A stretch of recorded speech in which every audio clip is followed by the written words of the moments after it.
രണ്ടുപേരും സഹസംവിധായകരായി പ്രവർത്തിച്ചിട്ടുള്ള ആൾക്കാരാണ്. അതെ, ഒരു സിനിമയാണെങ്കിൽ കൂടി അല്ലെ. അതേപ്പറ്റി ഒരുപാട് കഥകളുണ്ട്. അജുവിന്റെ മറ്റേ ജേക്കബിന്റെ സൗകര്യരാജ്. അപ്പൊ ഞാൻ ചോദിക്കട്ടെ, ഈ സഹസംവിധായകരായിട്ട് പ്രവർത്തിക്കുക എന്ന് പറയുമ്പോൾ സിനിമയുടെ എനിക്ക് തോന്നുന്നു ഒട്ടുമിക്ക മേഖലകളും നമ്മൾ പഠിച്ചു പോകുന്നുണ്ട്. എല്ലാ മേഖലകളും. പൃഥ്വി ഞാനൊരു 10-15 വർഷം മുന്നേ ഇന്റർവ്യൂ അന്ന് പൃഥ്വിരാജ് സംവിധാനം ചെയ്തത് പുതിയ മുഹൂർത്തത്തിന്റെ സമയത്താണ്.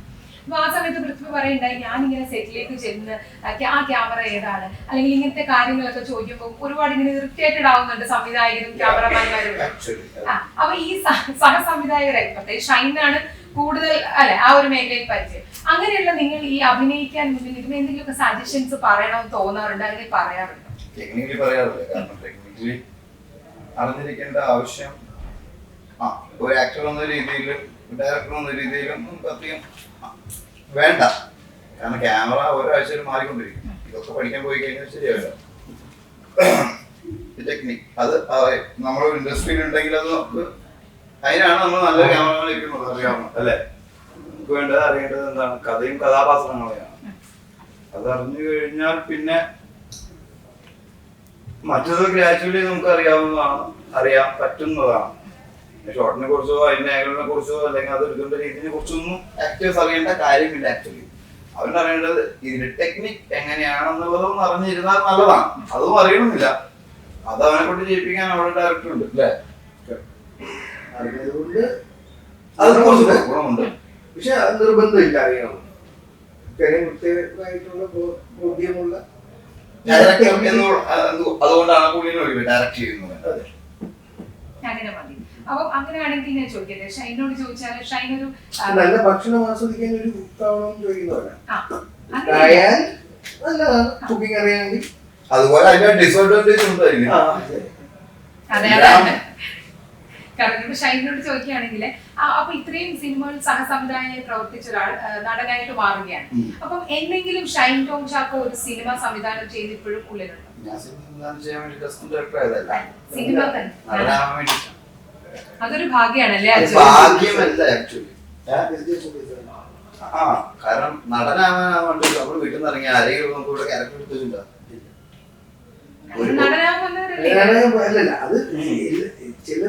അതാണ് നിങ്ങളുടെ പ്രശ്നം. ഞാൻ നടനാവാൻ വന്നതാണ്. സിനിമ സംവിധായകനോ അല്ലെങ്കിൽ നടനാവാൻ ആഗ്രഹിക്കുന്ന ഒരാൾ സിനിമയിൽ ഏത് പൊസിഷനിൽ വർക്ക് ചെയ്യും? മമ്മൂക്ക അസിസ്റ്റന്റ് വർക്ക് ചെയ്യാൻ പറ്റുമോ? ഈ കഥ കേട്ടിട്ടില്ലേ? നമ്മളുടെ സ്കൂളിൽ പോയ കോളേജിൽ ഏത് അസിസ്റ്റന്റായി വർക്ക് ചെയ്യാൻ പറ്റുമോ? ഏതെങ്കിലും നടന്റെ അസിസ്റ്റന്റ് ആയി നിന്നിട്ട് ഞാൻ വർക്ക് ചെയ്തിട്ട് അസിസ്റ്റന്റ് നടനായിക്കോളാന്ന് പറയാൻ പറ്റുമോ? പറ്റില്ല. അങ്ങനെ ഒരു പൊസിഷനേ ഇല്ല സിനിമയിൽ. അങ്ങനെയില്ല. ക്യാമറമാൻ അസിസ്റ്റന്റ് ഇല്ലേ, ഡയറക്ടർ അസിസ്റ്റന്റ് ഇല്ലേ, എല്ലാവർക്കും അസിസ്റ്റന്റ് ഉണ്ട്. അപ്പൊ ആർക്കും അസിസ്റ്റന്റ് ഇല്ലാത്തത്, അങ്ങനെ അവസരം ഇല്ലാത്തത് നടനാവാൻ ഇറങ്ങുന്നവൻ ഒന്നാമത് അവന്റെ ഒറ്റ ബുദ്ധിക്ക് ഇറങ്ങുന്നതാ. അവൻ എവിടെ നിന്ന് വർക്ക് ചെയ്യും, എവിടെ അവൻ കാത്തിരിക്കും.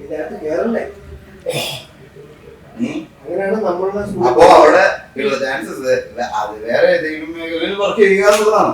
അപ്പൊ നമ്മുടെ ചുറ്റും തന്നെ നടക്കുന്ന അല്ലെങ്കിൽ നമ്മുടെ മുന്നിൽ നടക്കുന്ന പരിപാടിയല്ലേ, എപ്പോഴെങ്കിലും കിട്ടും അല്ലേ. നമ്മളുടെ സ്കൂളിൽ 3 ദിവസം ഒരേ ജോലി ചെയ്തു. അതല്ല, ഞാൻ നമ്മൾ തമിഴ് സാറിനെയാണ് എനിക്ക് ആകെ പരിചയമുള്ളൂ. തമിഴ് സാർ പണ്ട് പൊന്നായിട്ട് താമസിക്കുന്നത്. അപ്പൊ എനിക്ക് എല്ലാ ക്ലാസ്സിലും മാനുവൽ എക്സാം എഴുതുന്ന സമയത്ത് എനിക്ക് ആകെ കൂടുതൽ പ്രതീക്ഷ ഇതിൽ തോറ്റി ഞാൻ അവസാനത്തെ അടുത്തേക്ക് പോകാന്നുള്ളതാണ്.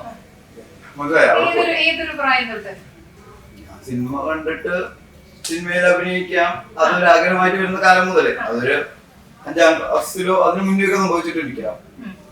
സിനിമ കാണാൻ നമ്മളൊരു 3 വയസ്സൊക്കെ തുറന്നില്ലേ. 5ാം ക്ലാസ് 5ാം ക്ലാസ്സിൽ നമ്മൾ അതിനു മുന്നേ വേറെ എന്തൊക്കെ ആഗ്രഹിക്കുന്നുണ്ട്. ഡോക്ടറാവാൻ എഞ്ചിനീയറൊക്കെ ആഗ്രഹിക്കുന്നില്ലേ? അല്ല, പറഞ്ഞല്ലോ ഷൈൻ പറഞ്ഞതിനകത്ത് ഒരു കാര്യം എന്ന് വെച്ചാൽ നമ്മൾ നടനാകാൻ വേണ്ടിയാണ് നിങ്ങൾ അസിസ്റ്റന്റ് ഡയറക്ടർ ആയത്. കാരണം ഞാൻ വളർന്ന കാലഘട്ടത്തില് ദിലീപേട്ടൻ എന്ന് പറയുന്ന ഒരു ആക്ടർ ഉണ്ടായി. ആ ആക്ടർ മഹിളാ ലക്ഷ്മിന് വനിതയിൽ ഇന്റർവ്യൂ കൊടുക്കുന്ന സമയങ്ങളിലെ അഭിനേതാവാൻ ഞാൻ അസിസ്റ്റന്റ് ഡയറക്ടറായിട്ട് അവന്റെ കൂടെ. അപ്പൊ അങ്ങനെ ഒരു ഐഡിയ കിട്ടിയോ? പിന്നെ എന്തെങ്കിലുമൊക്കെ പറയണം. അല്ല, അപ്പൊ നമുക്ക് പുറത്തുള്ള ആൾക്കാർക്കൊന്നും അറിയില്ല. അതിനു മുന്നേ ഞാൻ നടനാകാൻ വേണ്ടി യുവജനോത്സവങ്ങളിൽ മത്സരിച്ചിട്ടുണ്ട്. ഏതായിട്ടാ മത്സരിക്കാത്ത ഐറ്റം എന്ന് പറഞ്ഞാൽ കഥകളിയും ഒക്കെ ഉണ്ടാവുള്ളൂ. ബാക്കിയല്ല ബാക്കിയെല്ലാം നമ്മളിപ്പോ അവതരിപ്പിക്കുന്നത് നടനാവാൻ അല്ലെങ്കിൽ സ്കൂളിൽ ഇറങ്ങിയിൽ നിന്ന് സിനിമയിലേക്ക് എന്നുള്ളതാണ് നമ്മൾ കേൾക്കുന്നത്. എല്ലാ സിനിമയിലേക്കും എങ്ങനെ ആക്ടേഴ്സ് വന്നിരുന്നത്?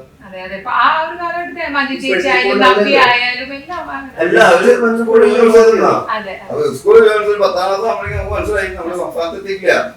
സംസ്ഥാനത്തെത്തിയാലും കാണുള്ളൂ. അല്ലാതെ പൊന്നാനി പോലെയുള്ള സ്ഥലത്തുനിന്ന് ഒരാളെ എങ്ങനെയാണ് ആക്ടർ വന്നത്? അപ്പോ കമൽ സാർ എന്ന് പറയുന്ന ആ വ്യക്തി മാത്രമേ ഉള്ളൂ. അപ്പോ അങ്ങനെ +2 എക്സാമിന്റെ നമ്മള് പഠിക്കാൻ തരുന്നൊരു അവധി ഉണ്ടാവും. എക്സാമിന് മുന്നേ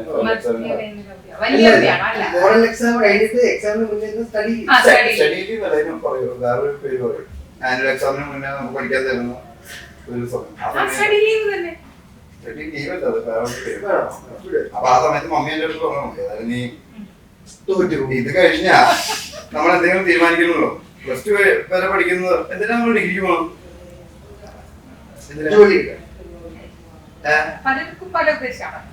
അതാണ് നമ്മുടെ ഏറ്റവും വലിയ പ്രശ്നം. +2 വരെയാണ് ഒരാൾ ബേസിക്കായി പഠിച്ചിരിക്കുന്നത്. അത് കഴിഞ്ഞിട്ട് അയാൾ ചെയ്യാൻ ആഗ്രഹിക്കുന്ന ജോലിയുമായി ബന്ധപ്പെട്ടുള്ള പ്രൊഫഷണൽ സ്റ്റഡീസ് ആണ്. എല്ലാവരും ഡിഗ്രിക്ക് പോകേണ്ട കാര്യമില്ല. ഇല്ല, അതാണ് നമ്മുടെ വേറൊരു പ്രശ്നം.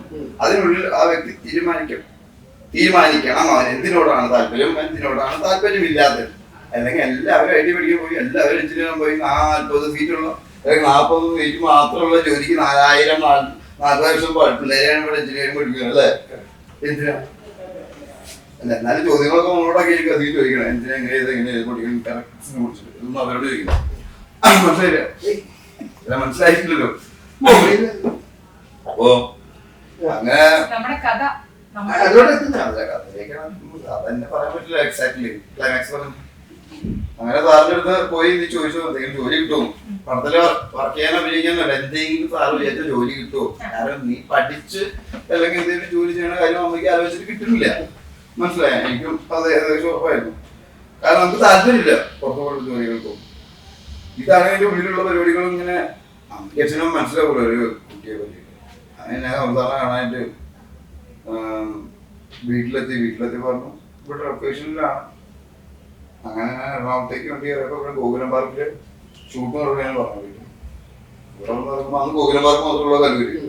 അപ്പൊ അവർ ഫോട്ടോ ചെയ്ത് പോയി. അങ്ങനെ ഫോട്ടോ പോയി. ആദ്യമായിട്ടാണ് ഞാൻ ഫോട്ടോ ചെയ്തിലേക്ക് പോകണം.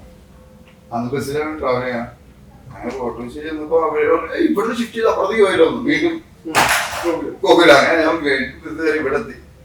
ഇവിടെ എത്തി ഈ യൂണിറ്റ് ബസ് ഒക്കെ ഇടുന്ന സമാധാനമായി. ഷൂട്ടിംഗുകാരെ വണ്ടി മെയിൻ അതാണല്ലോ അടയാളം. അങ്ങനെ ഞാൻ സ്റ്റെപ്പിലൂടെ മുകളിൽ കയറി അവിടെ ഷൂട്ടിംഗ് നടക്കുന്ന ഫ്ലോറിലെത്തിയപ്പോ പെട്ടെന്ന് എന്തോ ആൾക്കാരൊക്കെ ഉണ്ടാകണം പറഞ്ഞിട്ടുണ്ടോ.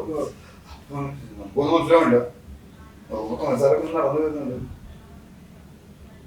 പിന്നെ അവിടെ ലൈറ്റും കൂടുതലൊക്കെയാണ്. അപ്പൊ തന്നെ എന്റെ കയ്യിൽ പോയി മനസ്സിലായ ഇവിടെ അഭിനയിക്കാനായിട്ട് വരില്ല എന്ന് പറഞ്ഞു കഴിഞ്ഞാൽ ഞാൻ അഭിനയിക്കാനുള്ള ചാൻസ് ചോദിക്കണം ആണ് വരുന്നത്. പക്ഷെ നമുക്ക് നെഞ്ചിലേക്ക് കൂടുതൽ ലൊക്കേഷനിൽ അതിൽ ചെന്ന് കിട്ടുമ്പോ ഒരു വാക്ക് പറയാൻ പറ്റില്ല. അങ്ങനെ സാറും കുട്ടികൾക്ക് ലിഫ്റ്റിലേക്ക് കയറി. അപ്പൊ ഞാൻ എന്റെ കൂടെ കയറി. അപ്പൊ ഞാൻ പറഞ്ഞു സാറേ ഞാന് ചേട്ടൻ പൊന്നാനിയിലുള്ള നീ എന്തിവിടെ സാറേ എനിക്ക് അസിസ്റ്റന്റാണ്. കാരണം ഞാൻ തീരുമാനിച്ചു ആക്ടിങ് ചോദിച്ചു കഴിഞ്ഞാൽ നടക്കൂല, എന്നെ കൊണ്ടൊന്നും ചെയ്യാനില്ല. സമയത്ത് അവിടെ +2 കാരനായ ഞാൻ ഇതൊന്നും ചെയ്യാൻ ഈ കുട്ടികൾക്കുള്ള ക്യാരക്ടർ ആണെങ്കിൽ തന്നെ അത് എല്ലാ പടങ്ങളിലും ഉണ്ടാവില്ലല്ലോ. ബുദ്ധിയല്ല അത് നിലനിൽപ്പാണ്. ബുദ്ധിയുള്ളവൻ അങ്ങനെ തിങ്ക് ചെയ്ത് അങ്ങോട്ട് പോകില്ല. മനസ്സിലായോ? നമ്മള് മനസ്സിനെയാണ് ഫോളോ ചെയ്യേണ്ടത്, അല്ലാതെ ഹാർട്ടിനല്ല അല്ലെങ്കിൽ ബ്രെയിനിനല്ല എന്ന് പറയില്ലേ. ബ്രെയിൻ കാൽക്കുലേറ്റ് ചെയ്ത് അല്ലെങ്കിൽ എല്ലാം ഇതേപോലെ ലോജിക്കലി അവൻ തിങ്ക് ചെയ്ത് പോകുള്ളൂ. മറ്റൊരു മനസ്സിൽ ആഗ്രഹം പോവുക. ഇതിന്റെ സിനിമ പോലെ അതുപോലെ നടക്കില്ല ജീവിതത്തില്. ലോജിക്കലായിട്ട് തിങ്കിക്കണം.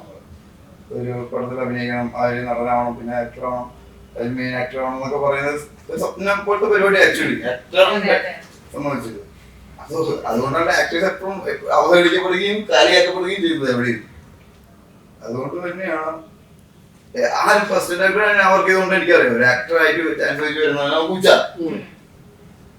ടെക്നീഷ്യനാണ് മുകളില്. ആക്ടർ ആവുന്നത് വരെ ആക്ടർ ആവുന്നത് വരെ അയാളുടെ ഡേറ്റിന് വേണ്ടി വരുന്നത് വരെ അഭിനയിക്കാൻ ചാൻസ് വരുന്നതാണ് നമ്മൾ എന്ത് പറയും. പട്ടാന്ന് തന്നെ പറയാം. സംവിധായകനോ എഴുത്തുകാരനോ ഒരു സിനിമ തുടങ്ങാതിരിക്കാൻ വേണ്ടി പറ്റും. പക്ഷെ അസിസ്റ്റന്റ് നമുക്ക് വിടാൻ പല സ്ഥലങ്ങൾ ഉണ്ടാവും. മനസ്സിലായി? പണ്ട് മമ്മൂട്ടി ചാൻസ് ചോദിച്ചു നടക്കുന്ന സമയത്ത് കമൽ സാർ അസ്ഥലൊക്കെ ആകുമ്പോ ഇങ്ങനെ ആലോചിക്കാറുണ്ട് അവര്. ഈ സ്കൂൾ മറ്റേ നമ്മൾ സ്കൂളിൽ കോളേജ് എഞ്ചിനീയറിംഗ് കോളേജ് ഗവൺമെന്റ്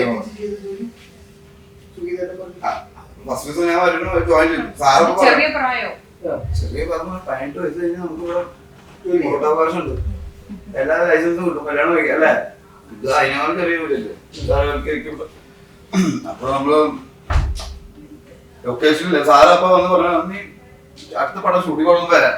പിന്നെ അടുത്ത പടം ഷൂട്ടിംഗ് തുടങ്ങുന്ന പത്രത്തിൽ കുറിപ്പ് വേണില്ലേ, കമൽ ചിത്രം തൃശ്ശൂർ ആരംഭിച്ചു. അത് കാണുന്നത് വരെ ഞാൻ നോക്കി, എല്ലാ ദിവസവും പത്രത്തിൽ നോക്കും. എല്ലാം വിളിച്ചു ചോദിക്കാനൊന്നും പറ്റില്ലല്ലോ. കണ്ടോണ്ട് പിന്നെ സാറിനെ വിളിച്ച് ചോദിച്ചിട്ടില്ല. പിന്നെ അടുത്ത പടത്തില് വാടാന്നല്ല പറഞ്ഞത്, അടുത്ത ലൊക്കേഷനിൽ ചോദിക്കാനും പോയില്ല. ചോദിച്ചാൽ ഇനി വേണ്ടാന്ന് പറയാ ഓപ്ഷൻസ് ലൊക്കേഷനിൽ എത്തിയപ്പോ ഷൂട്ടൊക്കെ തുടങ്ങി ഓൾറെഡി. അവിടെ എന്താ ചെയ്യണമെന്ന് അറിയില്ല. അസിസ്റ്റന്റ് വലിയതായിട്ട് അവർ പറഞ്ഞിട്ടിരുന്നു ചോദിച്ചിട്ട് എന്താ കറക്റ്റ് പണി കണ്ടിന്യൂ ഒക്കെ പുസ്തകം എന്നൊക്കെ പറഞ്ഞാൽ ഒന്നും അറിയില്ല നമുക്ക്. അന്ന് ഞാൻ എന്റെ കിളി വേണ്ടും അടുത്തൊന്നും സംസാരിക്കുമ്പോ കൈ നോക്കി പറയാ. മനസ്സിലായി? ആ ഞാൻ വിചാരിക്കുന്നത് എല്ലാം ഒരേ സമയത്ത് നടന്ന പരിപാടിയാണെന്നാ. ക്ലോസ് കൊടുക്കുമ്പോ അയാൾ മാത്രം ഉണ്ടാവുക, നമ്മുടെ വയസ്സ് മാത്രം സ്ക്രീൻ ഉണ്ടാകുമ്പോ ബാക്കി ചുറ്റുള്ളവരുണ്ടാവില്ല, അയാൾ ഭക്ഷണം കഴിക്കാൻ ഉണ്ടാവും. ഇതൊക്കെ അതിന്റെ ഒരു സാധാരണ. ഞാൻ അതിന്റെ ഷോട്ടുകളൊന്നും പണ്ട് കണ്ടിട്ടില്ല. പടം കാണുമ്പോ ഒരു സിനിമ കാണുമ്പോ തുടക്കം വരെ അവസാനം വരെ ഒഴുകി പോകുന്ന സാധനം വർക്ക് ചെയ്യാന്ന് പറയുന്ന ഷോട്ടുകളാണെന്ന് മനസ്സിലായത്. അപ്പൊ ഈ ഷോട്ടുകൾ എങ്ങനെയാണ് എടുക്കണെന്നുള്ളതൊക്കെ എന്നെ അത്ഭുതപ്പെടുത്തിയിട്ടുണ്ട്. അപ്പൊ ഒരു ആക്ടർ എങ്ങനെയാണ് ഉണ്ടാവുന്നത് എന്നുള്ളത് നമുക്ക് അതൊന്ന് ഗ്രാജുവലി മനസ്സിലാക്കാം. ഇതൊക്കെ തന്നെയാണ് എനിക്ക് വിചാരം. അപ്പൊ സുഖീത് നമ്മുടെ ഓർഡിനറി. അപ്പൊ പുള്ളിനായിട്ട് ഞാൻ ഏകദേശം +2 കഴിഞ്ഞ് വരുന്ന പയ്യനാണല്ലോ. അവിടെ ഡിഗ്രിക്കാരുടെ കോളേജ് കഥയല്ലേ. അപ്പൊ കാണുമ്പോ എന്നെ ഒരു ജൂനിയർ പയ്യനായിട്ട് തോന്നുള്ളൂ. അപ്പൊ സുഹീത് ഇവിടെ നിന്ന് അങ്ങോട്ട് നടന്നു നടക്കും.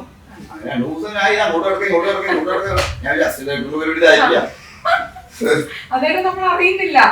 അതാണ് ഞാൻ പറഞ്ഞു, സാർക്കൊന്നും അറിയുന്നില്ല. ഞാൻ ജോയിൻ ചെയ്തൊന്നും അറിയുന്നില്ല.